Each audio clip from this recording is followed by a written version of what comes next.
আসসালামু আলাইকুম প্রিয় দর্শক, অন্য মঞ্চের আলাপচারিতায় আপনাদের সকলকে আমন্ত্রণ জানাই। বলছি, ভোট আসছে বাংলাদেশে 26 ফেব্রুয়ারির 10-12 তারিখ নাগাদ। নির্বাচন কমিশন কি আনুষ্ঠানিক ঘোষণা করেছে? যতদূর জানি করেনি। মানুষ এই তারিখটি জেনেছে অন্তর্বর্তী সরকারের প্রধান উপদেষ্টার কথায়। তবে তার কথা কতটা বিশ্বাসযোগ্য সে বিষয়ে একটা বড় সন্দেহ ইতিমধ্যেই তৈরি হয়ে গেছে সারা দেশে। যদিও তার প্রেস সচিব তথা সুপার চিফ অ্যাডভাইজার ডাস্টবিন সাভিক তিনি যখন বলেছেন যে পৃথিবীর কোনো শক্তি ফেব্রুয়ারির নির্বাচনকে আটকাতে পারবে না, তখন নির্বাচন হবে এটা ধরে নেওয়া যেতে পারে। নির্বাচনের সম্ভাবনা মাথায় রেখে নানান সংস্থা নেমে পড়েছে জরিপের কাজে। কোন দল কত ভোট পাবে, কত আসন পাবে, তার যোগ বিয়োগ গুণ ভাগ, এই সব কাজ। আর এই কাজ যেখানে মাঠে নেমে করার কথা, সেখানে বেশিরভাগ সমীক্ষক ঘরে বসেই সমীক্ষার কাজ সারেন। আর ঘরে বসে করা যখন, তখন সংখ্যা নিয়ে মাথা ঘামানোর কি দরকার? 10,000 যা, 10 কোটিও তাই। সকালবেলায় গতকাল সকালে এক ইউটিউবারের সমীক্ষা নজরে এলো। তিনি একটু বেশি স্মার্ট, বললেন 10 কোটি মানুষকে নিয়ে সমীক্ষা করা হয়েছে বাংলাদেশে। তবে সে সমীক্ষাটা তিনি করেননি, করেছে নাকি কাতারের আল জাজিরা। 10 কোটি মানুষকে নিয়ে সমীক্ষা চিন্তার বাইরে। স্বয়ং দানব কিংবা আলাদিনের আশ্চর্য প্রদীপের দৈত্য এসেও এই কাজটি করতে পারবেন না। সুতরাং এরকম উৎপটাং জরিপ সরিয়ে রেখে অন্তত আপাতভাবে বিশ্বাসযোগ্য জরিপ যারা করেছেন তাদের কথায় আসি। প্রসঙ্গত এটাও জানিয়ে রাখি, আল জাজিরার সাথে যোগাযোগ করে জানতে পারলাম যে তারা বাংলাদেশের ভোট নিয়ে বিভিন্ন জরিপ নিয়ে আলোচনা করেছে বটে, তবে নিজেরা কোনো জরিপ করেনি। তবে সুতরাং যেগুলো বিশ্বাসযোগ্য জরিপ বাংলাদেশে ভেতরে হয়েছে কিংবা তার বাইরে, সেই কথাগুলো আসি। তবে সে কথায় যাওয়ার আগে গোড়ার কথাটা বলে নেওয়া দরকার। জনমত সমীক্ষা বা ওপিনিয়ন পোল যে হুবহু মেলে তা নয়, তবে যারা ঘরে না বসে মাঠে নেমে কাজ করে তারা ভোটের প্যাটার্ন বা মানুষের মনের খবরটা পায় বলে তাদের জরিপ অনেকটা সত্যের কাছাকাছি পৌঁছবার সম্ভাবনা থাকে। বাংলাদেশের আগামী নির্বাচন নিয়ে সম্প্রতি বিভিন্ন জাতীয় ও আন্তর্জাতিক সংস্থা কয়েকটি উল্লেখযোগ্য জনমত জরিপ পরিচালনা করছে। এই জরিপগুলোর গোটা তিনেক আমি এখানে তুলে ধরছি। সানেম মানে south Asia network on economic modelling. এটা হচ্ছে তারা একটা জরিপ করেছেন মে 2025-এ। এবং অ্যাকশন এড বাংলাদেশ, এই সানেম এবং অ্যাকশন এড বাংলাদেশের যৌথ উদ্যোগে পরিচালিত এই জরিপটি 2000 তরুণ ভোটারের মধ্যে সম্পন্ন হয়েছে। এই জরিপে দেখা যাচ্ছে যে যদি আওয়ামী লীগকে নির্বাচনে অংশগ্রহণের অনুমতি দেয়া হয়, তারা 15.02% ভোট পেতে পারে। এটা উল্লেখযোগ্য যে দলটি বর্তমানে নিষিদ্ধ থাকা সত্ত্বেও তারা 15%-এর বেশি ভোট তারা পাচ্ছে। এইটা কিন্তু মোট এখানে কতজনের সমীক্ষা করা হয়েছে, কতজনকে নিয়ে? 2000 কাদেরকে? তরুণদের নিয়ে। এটা খেয়াল রাখতে হবে। এরপরে ব্র্যাক বিআইজিডি জরিপ, তার কথা বলি। এটা হচ্ছে জুলাই 2025-এ ব্র্যাক বিশ্ববিদ্যালয়ের গভর্নেন্স অ্যান্ড ডেভেলপমেন্ট ইনস্টিটিউট, সংক্ষেপে যাকে বলা হয় বিআইজিডি, সেই বিআইজিডি কর্তৃক পরিচালিত আরেকটু বড় মাপের জরিপ। সেখানে 5489 জন উত্তরদাতা, 5489 জনকে নিয়ে জরিপটি করা হয়েছে। তাদের মধ্যে আওয়ামী লীগের সমর্থনের হার 7.3%। অক্টোবর 2024 সালের তুলনায় এটি সামান্য কম হয়েছে। এর আগে 2024 সালের অক্টোবরে এই হার ছিল 8.9%। এরপর আসি ইনোভেশন কনসাল্টিং জরিপ। এরা করেছে এই জরিপটি মার্চ 2025-এ। 10,696 জন ভোটারের ওপর পরিচালিত এই জরিপে প্রকাশিত ভোটারদের মধ্যে আওয়ামী লীগের সমর্থন 13.96%। আর বিএনপি বিরাটভাবে এগিয়ে 41.69%। এবং জামাত ইসলামী তারা পেয়েছে 31.56% মানুষের সমর্থন। কোন মানুষ? ওই যে 10,696 জন কবে হয়েছে? মার্চ মাসে। যে জরিপগুলোর কথা বললাম, খেয়াল করবেন তাদের একটি বাদে বাকিগুলো 7-8 মাস, 6-7 মাস আগে করা। এই 6-7 মাসে পদ্মা মেঘনা দিয়ে অনেক জল গড়িয়ে গেছে।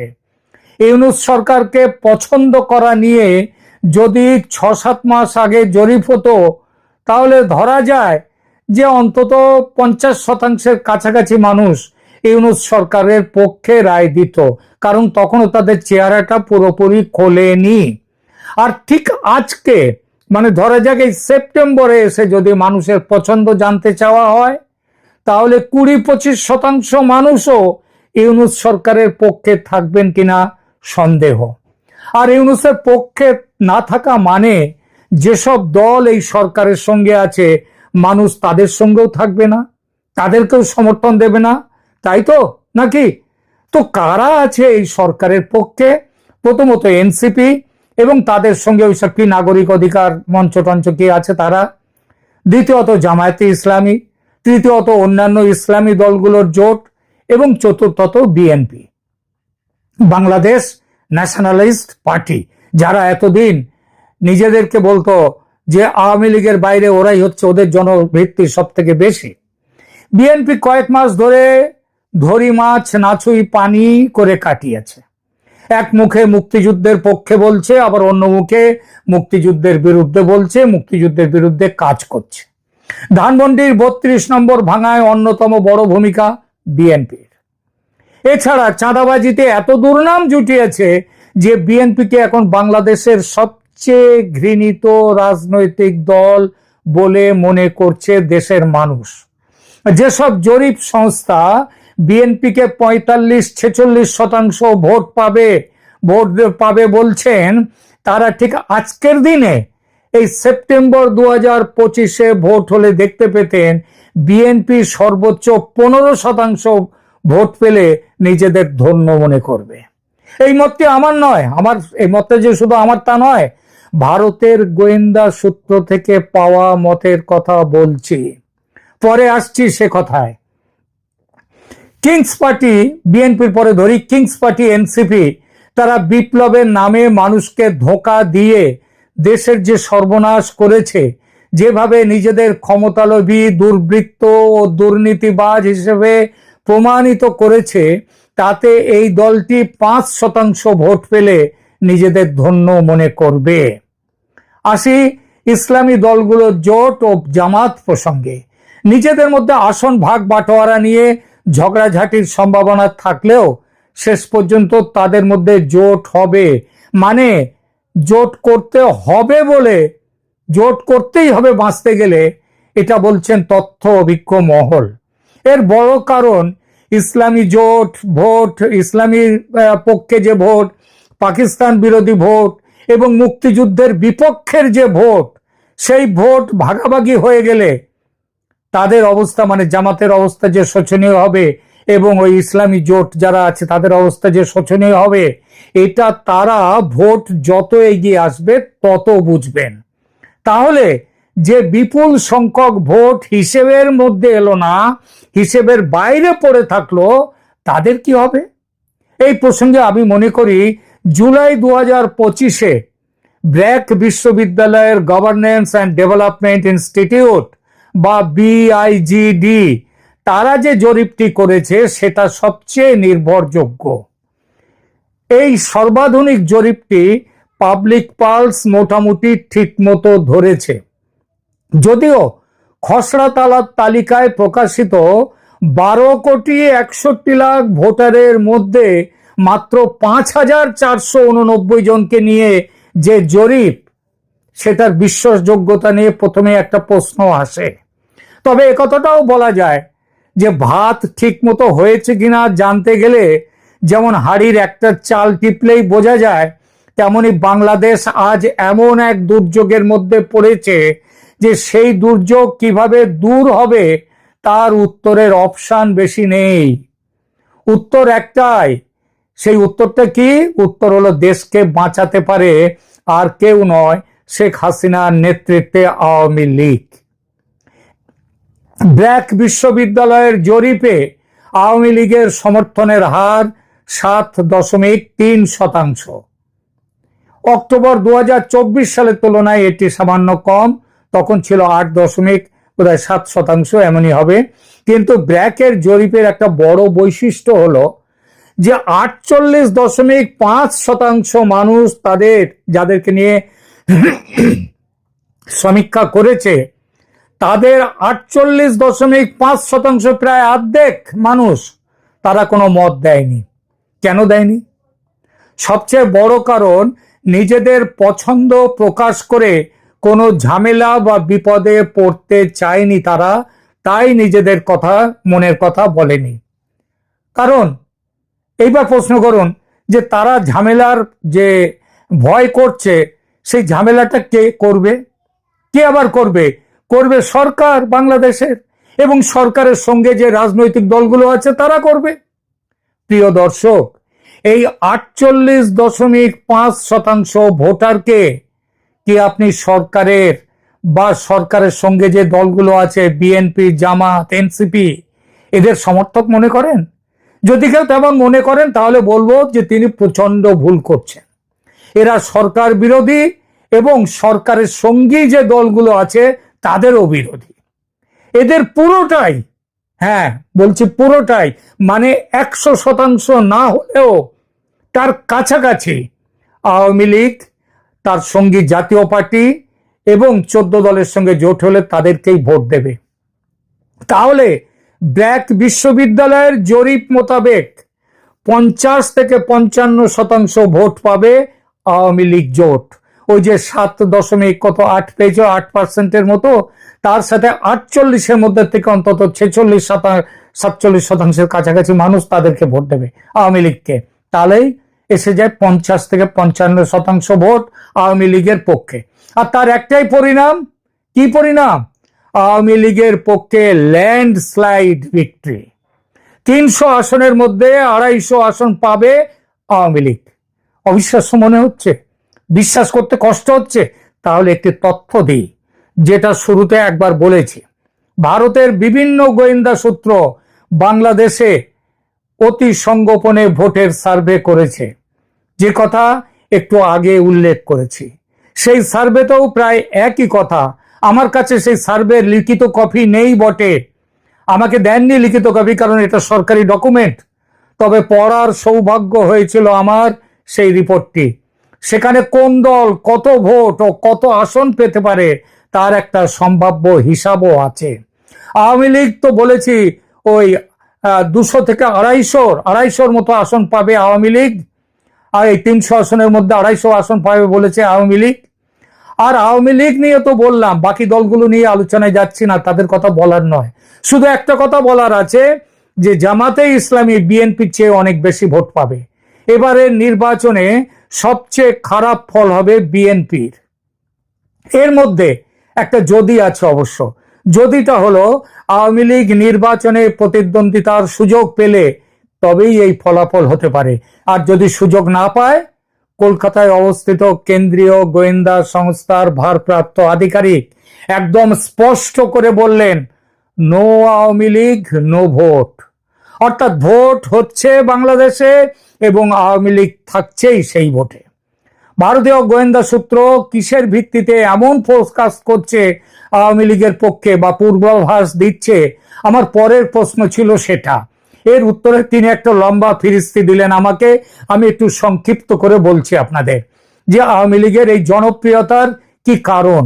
প্রথম কারণ, প্রথমে অর্থনৈতিক অগ্রগতির উত্তরাধিকার, সেই বিষয়টা বলা যাক। শেখ হাসিনার নেতৃত্বে আওয়ামী লীগ সরকার বাংলাদেশের অর্থনৈতিক ক্ষেত্রে উল্লেখযোগ্য সাফল্য অর্জন করেছিল। দলটির আমলে বার্ষিক গড় জিডিপি 6.29% বেড়ে গিয়েছিল, পৌঁছেছিল। মাথাপিছু আয় 2009 সালের $698 ছিল। 2023 সালে সেটা $2,500 উন্নীত হয়েছে, মানে প্রায় 400 গুণের কাছাকাছি, 400% বৃদ্ধি। এরপরে 25 মিলিয়নেরও বেশি মানুষ, মানে 2.5 কোটির বেশি মানুষ বাংলাদেশের দারিদ্র সীমার উপরে উঠে এসেছিল। এরপর পদ্মা সেতুর মতো মেগা প্রকল্প বাস্তবায়িত হয়েছিল। এবার আসি কিছু অবকাঠামো উন্নয়নে। সরকারের আমলে বিদ্যুতের সুবিধা 57% থেকে 99% উন্নীত হয়েছিল এবং ইন্টারনেট ব্যবহারকারীর সংখ্যা 3% থেকে 39% গিয়ে পৌঁছেছিল। এর সঙ্গে আছে আওয়ামী লীগের ঐতিহাসিক পরিচয় ও তার শেকড়ের জোর।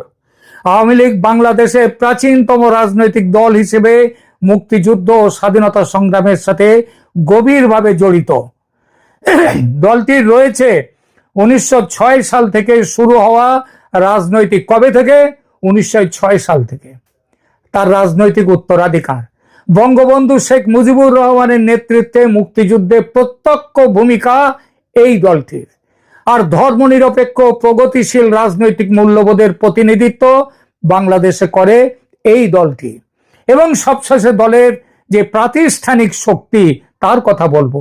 আওয়ামী লীগে রয়েছে বাঙালি মুসলমানদের মধ্যে এবং বাঙালি হিন্দুদের মধ্যে গ্রহণযোগ্যতার একটি শক্তিশালী ঐতিহাসিক ভিত্তি। এমনকি প্রতিযোগিতামূলক নির্বাচনেও দলটি ধারাবাহিকভাবে অন্তত 35 থেকে 40% এবং তারও বেশি জনপ্রিয় ভোট পেয়েছে। আওয়ামী লীগের গ্রামীণ এলাকায় তুলনামূলক শক্তিশালী সমর্থন রয়েছে। দলটির উন্নয়নমূলক কর্মসূচি, বিশেষ করে দারিদ্র বিমোচন ও কৃষি সহায়তা কর্মসূচিগুলো গ্রামীণ জনগোষ্ঠীর মধ্যে ব্যাপক প্রভাব ফেলেছে। আর আছে মহিলা ভোটারদের সমর্থন। বিভিন্ন জরিপে দেখা গেছে যে আওয়ামী লীগ মহিলা ভোটারদের কাছে তুলনামূলকভাবে বেশি জনপ্রিয়। দলটি নারীর ক্ষমতায়ন ও সামাজিক নিরাপত্তা কর্মসূচিগুলো দলটি যেগুলো নিয়েছে এটাই তার কারণ। আর এই সব কিছু মিলিয়ে আওয়ামী লীগ 26 ফেব্রুয়ারির ভোটে অপ্রতিরোধ্য। তবে একটা কথা বলে, ভোট তার আগেও হতে পারে, কিন্তু যখনই হোক আওয়ামী লীগ থাকছেই ভোটে। এখনকার মতো এখানেই রাখছি। তবে শেষ করার আগে একটি কথা বলবো, আজকের এই প্রতিবেদন ভালো লাগলে আপনারা দয়া করে লাইক দিন, কমেন্ট করুন এবং যারা এখনো আমার চ্যানেল সাবস্ক্রাইব করেননি যারা, তাদেরকে বলবো সাবস্ক্রাইব করতে। এখনকার মতো এখানেই রাখছি। ধন্যবাদ।